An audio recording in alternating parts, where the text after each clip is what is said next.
We're in 1 Timothy 3, what he must be to be my pastor. As I mentioned last week, we live in a day when anyone who says they're, quote unquote, called by God, they're a pastor. If they say they're called by God, they're pastors.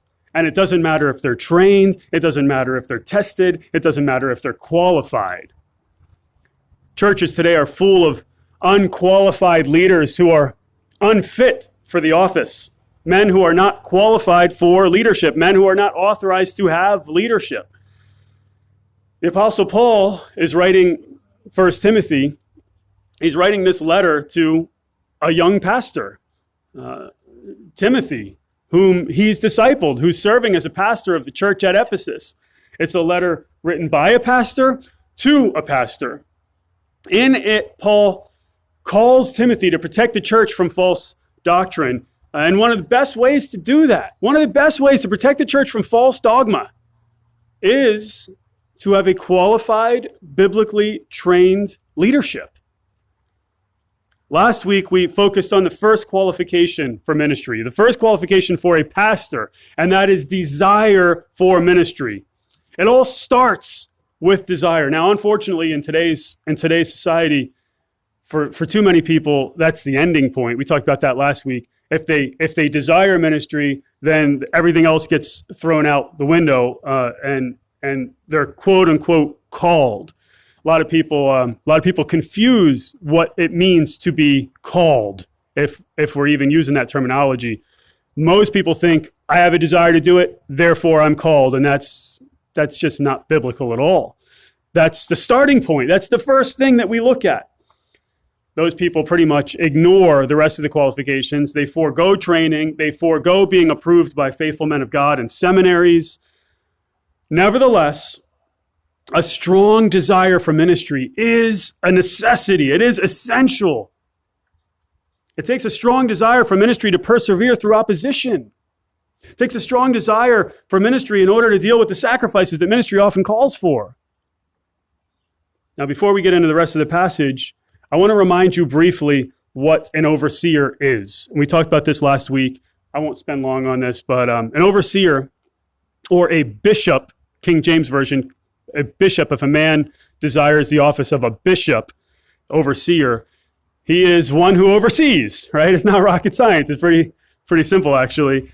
He manages the affairs of the church. His primary focus is on prayer and the ministry of the word, and we see that in Acts chapter 6, verses 1 through 7.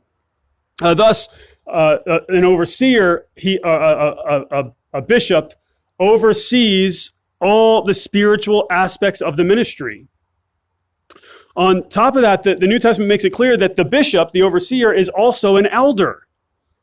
They are the official leaders of the church. The pastor is a spiritual leader. In most cases, the spiritual leader, the elder.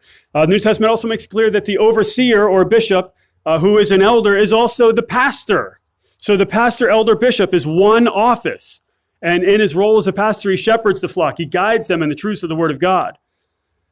And if you're confused about that, I'm not going to go back and read the passages to you. We looked at them last week. I would just recommend maybe you get in touch with Chad, and Chad could, or Andrew. I'm not sure who's, it's on our website, right? I think it's on our website. It's on the website. So you go back and listen to last week's message, and you'll hear, I spent probably at least 10 or 15 minutes talking about how the Bible shows the pastor, elder, bishop is the same office. Acts 20, verses 17 through 28, 1 Peter 5, verses 1 through 4 really displays that pretty clearly. Now, since this office is so important to a local body of believers, we need to have a proper view of the office. We talked about that last week. We need to have a proper respect for the office. We talked about that last week. And we have to have a proper understanding of the qualifications for the office. Now, this isn't just true for the congregation. This is true for the spiritual leader himself. He needs to have a proper view of what a pastor is, pastor, bishop, elder is. He needs to have a proper respect for the position. I think too many pastors don't today. I think too many pastors don't have a proper respect for the teaching aspect of pastoral ministry. And he needs to have a proper understanding of the qualifications of the office. Today, we continue to look at the qualifications of a pastor. It's part 2 of what I think is probably a 7-part series on what he must be to be my pastor. If I was looking for a pastor, if I were looking for a pastor, this is where I start. This is what I do. This would be my manual on how I find a guy who I can sit under and be discipled by, because that's really what the role of a pastor is in the church. He is a spiritual leader. He is discipling the people. This is what I would be looking for. And so last week we looked at a man must desire ministry. 1 Timothy 3:1, it is a trustworthy statement. If any man aspires to the office of overseer, it is a fine work he desires to do. And so we see desire being essential, being almost, we could say it's either the first qualification, or we can almost say it's a pre-qualification. It's like the thing that has to be present before you even look at anything else. We also see here in verse 2, 1 Timothy 3:2, and that's where we're going to spend today, first half of verse 2. We see an overarching character statement in verse 2. It is a trustworthy statement. If any man aspires to the office of overseer, it is a fine work he desires to do. An overseer then must be above reproach.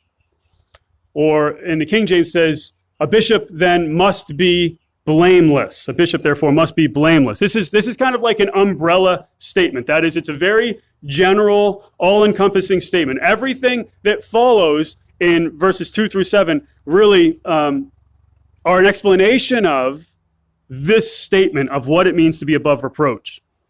And we see that fairly clearly. A man must be, an overseer must be above reproach. Now, the words that we read there, must be, they come from a word that means, in the original language, it is necessary. It is necessary. So it could be translated something like this. It is necessary for an overseer to be above reproach. It is a necessity. This is a significant word. It's a significant idea. In light of the fact that the work of the pastor is so significant in the local church, in light of the fact that congregations could grow closer to the Lord or be misled by their spiritual leaders, it is necessary that an overseer be above reproach. Pastors must be above reproach. What does that mean? What does it mean to be above reproach? What does it mean to be blameless?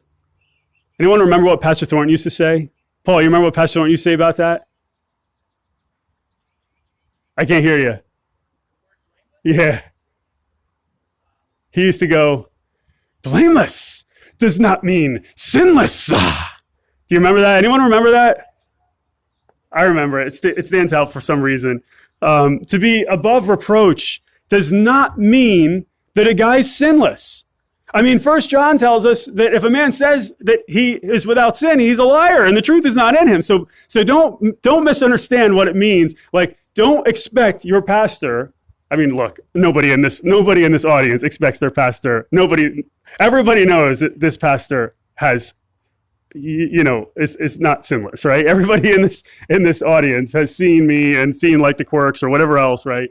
So, but don't hold your pastor to some form of sinless perfectionism. It's not possible, and it's not biblical. Everyone has sin.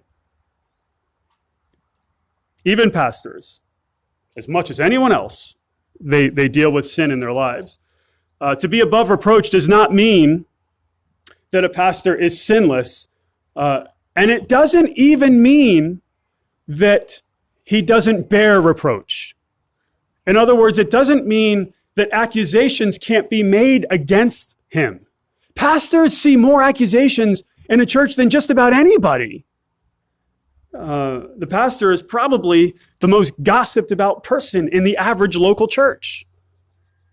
Think about subject matter over dinner.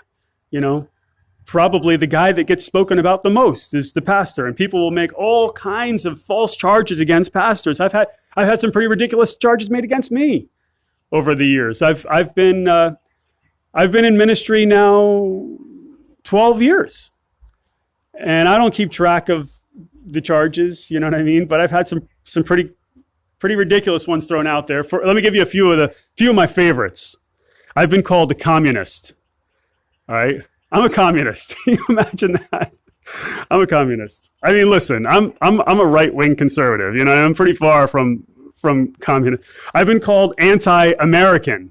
That's one of my favorite. One of the favorite ones. I've been called racist.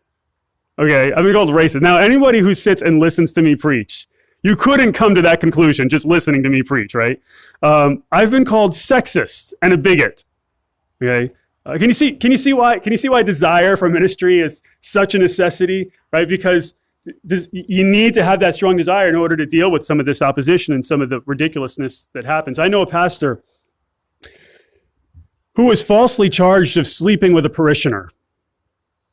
Right? And look, a charge like that doesn't get taken lightly, right? But in this case, there was a husband and wife, they're fighting with each other. And I'm talking throwing stuff, yelling, screaming, calling the police fighting, right? And the husband's dad is so angry at the wife, right? Because the husband goes and he starts gossiping to his parents about his wife. By the way, huge mistake, right? And wives, don't go gossiping to your parents about your husband. Well, that's what they're doing. They're both running back to their parents and they're gossiping to their parents about their spouse. Well, no wonder the parents hate the spouse. And the dad is like so angry with his son's wife that he accuses her of sleeping with her pastor. Completely, which later on he would admit was a false charge. And nothing happened to the guy. No discipline, no nothing. Now here, the pastor, he's just an innocent victim in the crosshairs of an angry man. And this stuff happens. This stuff happens. All too often, a pastor is an innocent victim in the crosshairs of an angry person. And so being above reproach, he didn't do anything wrong. That pastor did nothing wrong. He did nothing wrong. And yet, accusations were made against him. False accusations. To be above reproach doesn't mean that charges or accusations can't be made against you. It means that under examination, those charges don't hold up. It means when put under the microscope, those accusations don't hold up. Christ was reproached at his trial and crucifixion. Believers in general suffered reproach at the hands of the lost. Listen to this, Hebrews 10, 32 and 33. But remember the former days when, after being enlightened, you endured a great conflict of sufferings, partly by being made a public spectacle through reproaches and tribulations, and partly by becoming sharers with those who were so treated. That is, the early church bore reproach. And so it's not that you don't suffer reproach. It's not that charges or accusations aren't made against you. It's that under examination, those charges don't hold up. That's what it means to be blameless. Let me give you an example how this looks in real life, a personal example from my life. Sometime back, there's a former member of our church who was gossiping about me. And she had made some false charges about me based on things she had heard, not on anything she had seen. She actually left our church because of false reports. Well, anyway, she goes and she spreads those false reports. And one of the persons she speaks to knows me, knows my character. Or at least it kind of went through telephone, whatever. And one of these people knows me and knows my character and said, "That isn't right. That isn't true. I know Pastor Leap, and that's not true." And reached out to me. Ultimately, I had to break fellowship from this woman, and ultimately this woman would eventually repent. We called her out on what she was doing, and she ultimately repented. But that just kind of went to show you that here these charges were being made and were being spread falsely. Well, that doesn't affect my character. My character is not affected by other people's sins, but my character will allow a person to examine the charge under a microscope and see whether it's true. Does that make sense? So charges can be made, you know a person's character. In the end, in that particular situation, the truth came out. The woman, she admitted that she had spread this false report about me. She admitted that it was wrong for her to do so, and she asked for forgiveness. Did I do anything wrong? No. No, she did. I was no less blameless after than I was before. But in the eyes of certain people, maybe that looked a little different, right? People who knew me, who knew my character, were able to examine that under the microscope and realize that that was false. And so that false report did not stand up under examination. By the way, Satan's ferocious. Satan wants to bring down spiritual leaders. Remember how last week we talked about how spiritual leaders are lacking in our day? How we're not finding men to step up to the plate? That's why seminaries are closing. Seminaries are closing because people aren't entering into ministry. And from a secular perspective, well, who would want to with all the resistance against authority today? That's why it takes a genuine desire and qualifications for ministry. Well, Satan wants to destroy the guys that are in ministry. He wants to destroy them. And he'll work through people and churches to do so. And so it's vital that the overseer's character be above reproach. Why? Because he won't be able to effectively minister if he has bad character. His preaching will mean little if his life doesn't support it. His leadership will be questioned if his character is deficient. His evangelism will be ineffective if his life is one of hypocrisy. Being above reproach, it just makes sense. And all aspects of ministry, all those aspects of ministry are affected by the pastor's character. Not sinless, but above reproach. There's a difference. As one guy writes, the person should be of stellar character and free of obvious or provable black marks against his character. Again, this idea of being above reproach, blameless, is an overarching character statement of the pastor. And most of the things that follow in verses 2 through 7 here are character statements. They're issues of character. And so the pastor must have character that's above reproach. Not sinless, not that he's never had a charge against him or accusation against him in his life, but that the charges don't hold up under examination. The pastor must have character that's above reproach. And that includes the next thing we're going to look at. And perhaps, I don't want to say the most important, but I don't know if there is a most important, but in today's age, it's one that stands out. And that is sexual morality. And so the pastor needs to have character that's above reproach, and that includes sexual purity, sexual morality. Look at verse 2. An overseer then must be above reproach, the husband of one wife. Now, this doesn't mean that the pastor is not sexual, okay? Man is a sexual being. Right? We were designed that way. God made us sexual. That's how the human race even exists. Wasn't for sexuality, then, none of us would be here, right? Humanity is not an asexual species.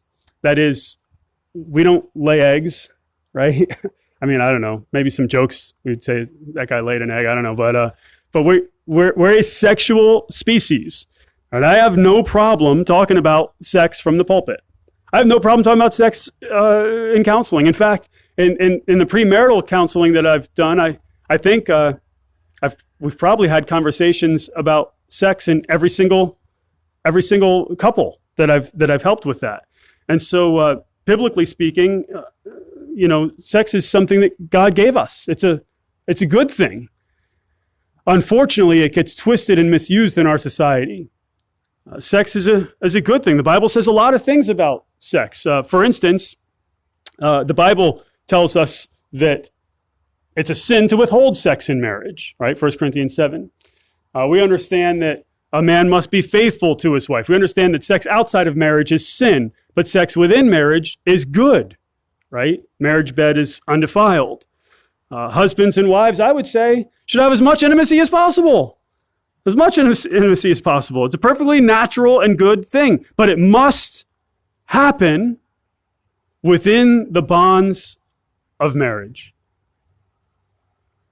The statement, husband of one wife, suggests this, where other scripture makes it clear. But it demands much more than that from a pastor. This statement, the husband of one wife, demands sexual purity, sexual morality. We're in a world where we talk a lot about sexual immorality, right? Where we read in the Bible about sexual immorality, fornication and adultery and homosexuality and various forms of sexual immorality. The pastor must be one of sexual morality. This husband of one wife is not about his status as necessarily a married person. I'll talk about that in a second. But about his character. There's a lot of confusion about this. Now, there's an organization out there called IFCA International. Anyone hear of IFCA International before? IFCA? Anyone here ever? No? No one? Man. You guys are sheltered. We got to get you some. This is the Independent Fundamental Churches of America. Got to get you some of their documents. Well, they have a magazine that they publish called Voice Magazine, and in the May June of 2017 issue, they have an article about this verse, about this phrase, the husband of one wife, and they actually do an excellent job really breaking it down. In the article, they appropriately write that the words in the original language mean, and they do mean, a one-woman man. So what we don't have is a list of character traits and then okay, so he has to be married to this one woman at a time or something like that. It's not a status thing, it's a character thing. Now in this article, and there are books about this as well, they suggest several different ways this phrase has been understood. I'll give through a couple of them real quick. Some people think that this phrase, he must be a one-woman man, that this means that the pastor must be married. But it can't mean that. Jesus isn't married. Paul isn't married. Okay, so it's not like the guy has to be married. In fact, Paul even encourages people to be single in 1 Corinthians 7, to remain single. So it's not that. It's not a status that this guy cannot serve as a pastor unless he marries someone. That's not what the Greek term means. He's a one-woman man. It could a one-woman man. The same way flip-flopped later on in the book, it's a one-man woman. Okay, when it talks about widows later on. Some people think that this means that pastors must not be polygamists. In other words, they read it, he must be married to one woman at a time. And polygamy was an issue in Paul's day, but it's unlikely that's what Paul has in mind. Some people think that pastors must never have been divorced. And that's based more on the English translation than on the Greek, the husband of one wife in English. Some would even say the guy could not even have been divorced before he was a Christian. So if he got divorced and then he got saved, he can never, or if he, lived like a lost person or, was sexually immoral before he got saved, and then he becomes a Christian, he can never, ever, ever be a pastor because of what happened when he got divorced. I take issue with that personally. I think it's a major error because how can a person's spiritual character be assessed by what he did when he was lost? How could you judge me and my character today on the things I did when I was a teenager and lost? That's not biblical. The best view when it comes to context is that a pastor must be sexually moral, committed, a one-woman man, totally committed to his wife. Biblical monogamy. In this view, the pastor is sexually pure. He's a one-woman man. And that speaks of his character, not his status. Let me put it this way. Let's imagine that you have a guy who's legalistic, who's looking down this list and saying, oh, this guy here, he's the husband of one wife. But that guy who he's never been divorced, he's only been married to one person. Maybe he got married to her before he got saved, maybe after, I don't know. But he looks at other women. He looks at their legs. He looks at their breasts. He views pornography. He satisfies himself. He fantasizes about other women. Perhaps even while he's being intimate with his own wife, he's fantasizing about other women. Is that the husband of one wife? Is that what this phrase means? That the guy has a status? No, we're talking about character here. Character. And so we're talking about a guy who is morally pure, who's satisfied only in his spouse, his wife. He doesn't view pornography. He doesn't satisfy himself, pleasure himself. He doesn't flirt with other women. He doesn't fantasize about other women. He is a one-woman man. It's much bigger than how the legalists would interpret it. It's not, this guy's got a status of a married man. It's way more than that. He's a one-woman man. It's a character thing. And so, can a man be divorced and serve in an office in the church? Maybe. It's debated. But only if his character has proven that he is a one-woman man. And that is not something that's normal. That's not something that happens overnight or in a few years. It's something that may take many years or even decades to display, given the mark of divorce on his life. It's an exception. It's a great exception that stands a test of time. You look at someone and you see a mark that happened perhaps decades ago. Perhaps before he was saved. Perhaps it was not, he wasn't even at fault. What I mean when I say that is not that, we're always at fault, but that the spouse left him or something like this. And you see over an extended period of time, a person's long-standing character as a one-woman man. Now, there are good people that see any divorce for a Christian as too great an obstacle to overcome when it comes to pastoral ministry. And they may be right about that.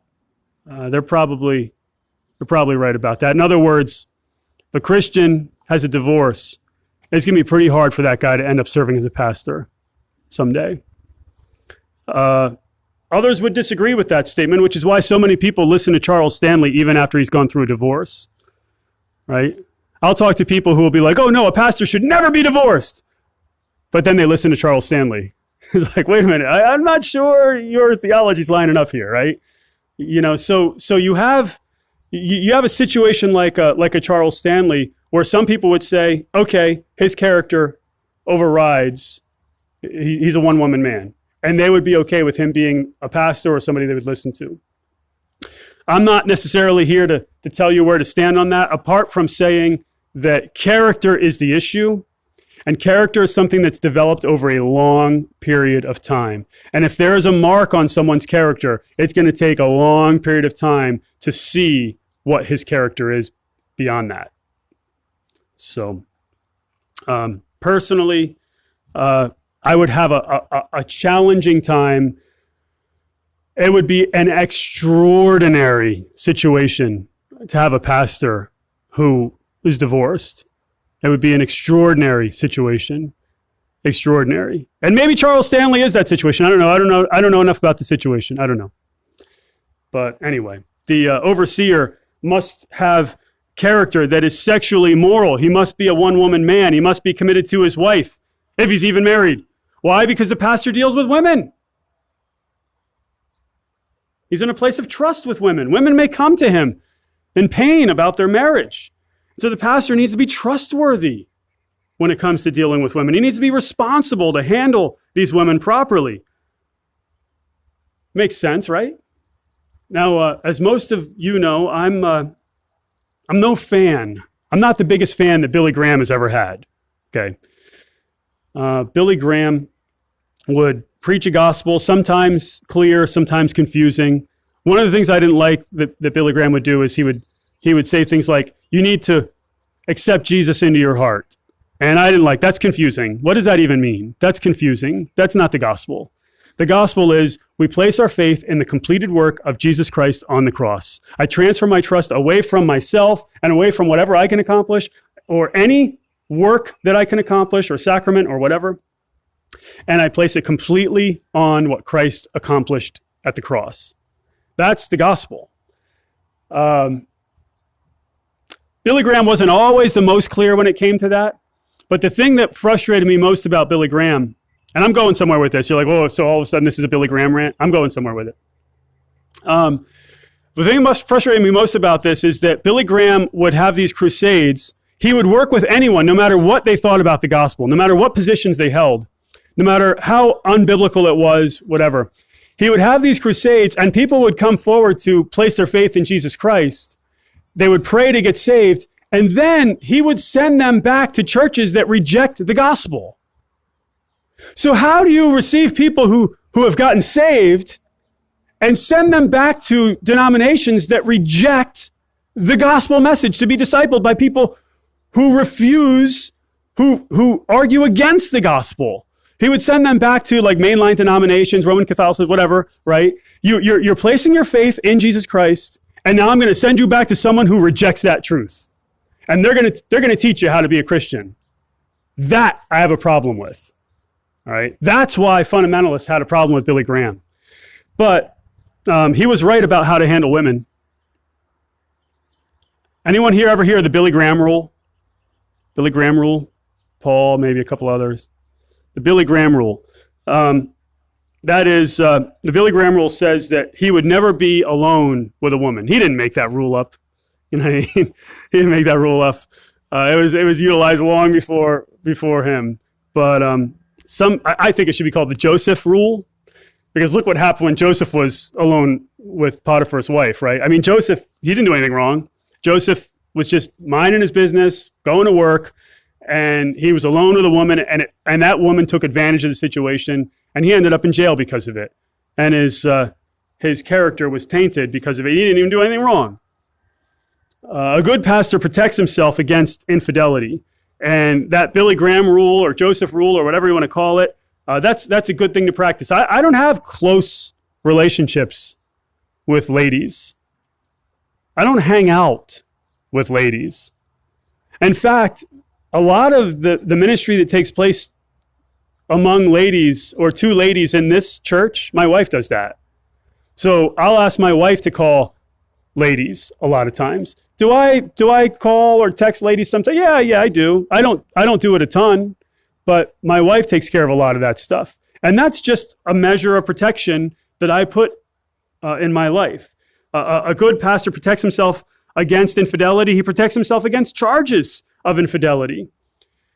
Now, in ministry, unsuspecting women can be vulnerable to the sexual advances of men in authority. That's another reason why a pastor must be a person who is sexually moral. He must be a one-woman man. There are times when a woman isn't satisfied in her marriage. She desires a husband who would lead her. She desires a godly husband, a spiritual husband, and she doesn't feel like she's getting that from her husband. And then she interacts with a spiritual leader, and that can be a recipe for disaster. That's happened. It happened in our area. There was a local pastor who ended up running off with his secretary.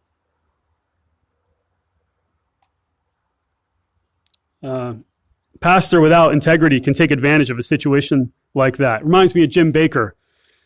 Jim Baker convinced the secretary that having sex with him was a good thing. If you take care of the shepherd, you take care of the sheep. That was the quote he used. You believe that's sickness? And when all was said and done, the secretary turns away from the faith altogether and starts working for Playboy magazine. Reminds me of Jimmy Swaggart.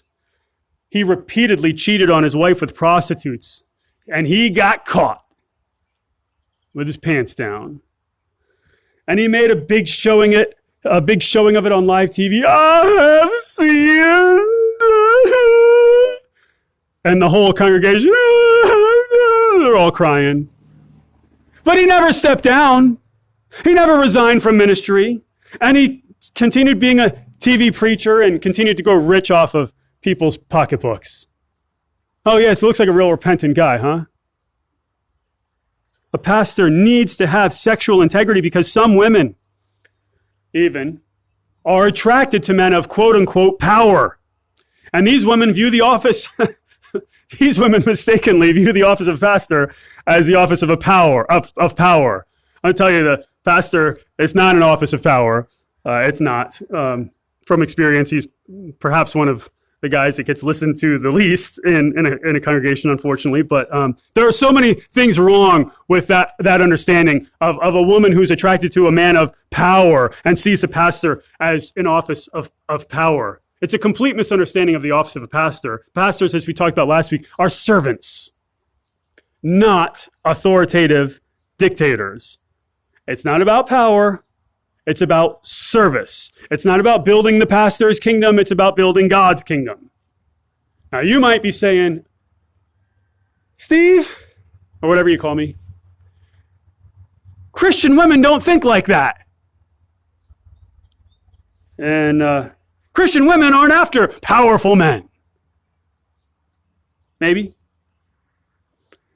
Maybe not.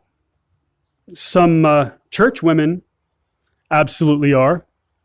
And what makes you think that everyone who claims to be a believer actually is a believer? What makes you think that everyone who claims the name of Christ is actually a godly person?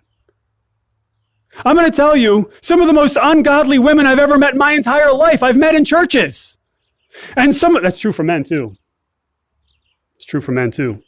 And so it absolutely is a factor when it comes to being a pastor. That's why it is so vital for a pastor to be a one-woman man, a man of sexual integrity who will not take advantage of situations and who will not be taken advantage of by prowlers. And so the pastor must have character that's above reproach, and that includes morality in the realm of sex. I've had situations in the past where I've had to counsel ladies, and maybe I'll do a couple of sessions, and then before long, maybe after one or two, then I bring my wife in, and I would only counsel with now. If a lady wants to counsel, she comes down to my house, and we go in the back room, and we try to keep the door open as much as possible. And my wife is there. It's open door policy. And maybe that'll happen once or twice, or then I'll just start scheduling. She's going to come with us. Isabella's old enough to watch the kids now, which is fantastic. And so my wife and I can sit back there and we can counsel the woman. All right. But in the past, I've had situations where I've noticed a woman or two almost become dependent on me. And when I stepped back, they left. They left the church. And now look, I'm not such a buffoon that I'm going to say, oh look, that woman, she wanted me, and when she knew she couldn't get, I'm not a buffoon, but at the same point, there's a certain level of when I step back away and I pass her on to other women, she was no longer interested in our church. I don't know. These things happen. And I'm a catch, man. I mean, just look at me. It's like a Roman. I look like a Roman god, right? Anyway, lowercase g. I'm just teasing, guys. And so the pastor must have character that's above reproach, and that includes morality in the realm of sex. This passage is significant. It's significant to me as a pastor. This is a standard that I'm being held to. The pastor's character must be above reproach. His character is such that charges made against him, and there will be charges made. The charges made against him do not hold up when placed under a microscope. Again, it's not that people don't say anything bad about him, it's that the charge that's made against him doesn't hold up. The pastor's character must be above reproach, and his character must be sexually moral. That is, he's a one-woman man. He's devoted to one woman and only one woman, and that's his wife. These are the first characteristics that we need to look for in a pastor. He must have a strong desire for the work of the ministry. He needs to have that strong desire in order to handle the challenges of ministry. He must be above reproach, because when charges are made against him, his character needs to stand up under the microscope. And he must be a one-woman man, because he's in a position of trust with women in a congregation. So I would say examine your pastor on the basis of these characteristics. Examine me on the basis of these characteristics. Understand, I'm not perfect, never claim to be. I don't want a pastor who's perfect. I don't want a pastor who pretends to be perfect. I don't want a fraud. I want a real life dude who he's got faults. That's what I want. But I want a guy who's got character. I would encourage you to look at me and examine me on the basis of my teaching and on the basis of my character. But I would also encourage you to examine your own walk. This is more particular for men, but ladies, you can think about this as well. How do you measure up? How does your character measure up? Do you have a strong desire to serve the Lord in your life? I'm not saying that everyone has to be a pastor, right? Like, I'm not saying you have a strong desire to be in pastoral ministry, but do you have a strong desire to serve the Lord, to submit to Him, to submit to His word? Do you have a strong desire to serve Him in the local church? Do you have a strong passion to please Him and do His work? If you don't, then you need to deal with that character issue. Are you a person whose character is above reproach? That is, does your character discredit false charges that would be made against you? Again, it's a little different for you than it is for a pastor. That is, and everybody's looking at one person right now for the most part, right?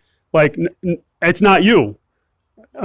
So what I mean when I say that is, you're not necessarily the focus. Pastors are sometimes unduly placed under a microscope. They live in the glass house. They're examined. Every little thing they do, every little thing they say gets measured against perfection. It's not quite the same as for a pastor, but your life is being watched, just like the pastor's life is being watched. It's just being watched differently. It's being watched by the people around you. It's being watched by your family, by those who live in your home. It's being watched by lost people, by people at work, and those people that are around you who are watching you, who claim the name of Christ.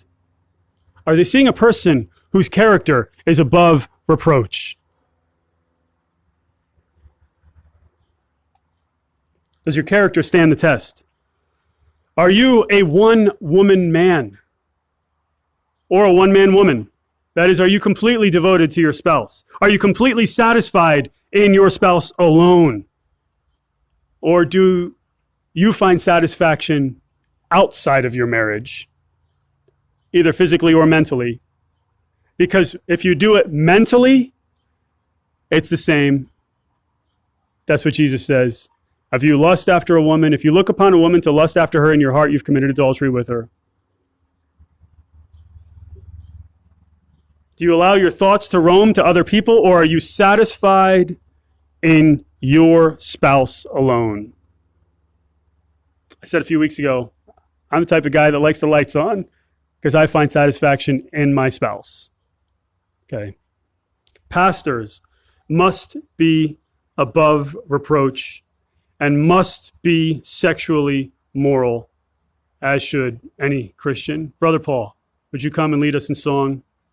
I'm going to say to you, if you're in this room and you're not sure you're saved, or when I say in this room, obviously I mean this audience. You're not sure you're saved, come and talk to me. We want to make sure you understand the gospel. We want to help you come to understand the saving message of the cross and how you need to transfer your trust away from yourself and onto Jesus Christ by faith. You can have everlasting life by faith in Jesus Christ. If there are other issues, perhaps some of the issues we're looking at here today, maybe your character has not been blameless, or you've had some problems even in this area of morality, sexual morality, and you want today to recommit to the Lord Jesus Christ, then as we sing, you pray to the Lord in your heart and you repent. Brother Paul.